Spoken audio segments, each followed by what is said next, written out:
Sakeondernemings in Johannesburg wat nie kan bekostig om kragopwekkers te huur nie, moes hulle deure sluit nadat hulle krag reeds sedert Sondag af is. Die diefstal van kabels by die substasie in die weste van Johannesburg was een van meer as 3000 soortgelyke voorvalle die afgelope finansiële jaar. Ek gebruik varsvis. Ek het nie krag nie om my ys te kry nie. Ons het nie kliënte om die vis te verkoop nie, want hulle sit by die huis sonder krag en hulle kan nie dinge op die stoof sit. Skole in die gebiede gaan ook gebuk onder die kragonderbreking.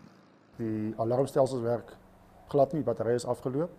So ons moet ongelukkig wagte in hier. Die rekenaarsentrum is gesluit. Inwoners het reeds begin kos weggooi wat vrot word. Jou vleis en goeders wat vrot word, wat met asblikke toe gaan. En dis hoeveel geld kos dit net nie. Dis nie net die kos vir die maand nie. Ek dink, jy weet waaroor my gedagtes gaan, is oor mense wat in die omgewing hier is met kleintjies. As jy 'n groot braaier het en jy het 'n groot pot, is die groot pot handig om jou badwater in te maak en 'n klein keteltjie om 'n koppie koffie te maak. City Power sê hy verwag die kragtoevoer sal eers teen Vrydag herstel wees. Gerard Pretorius, E-nuus, Johannesburg.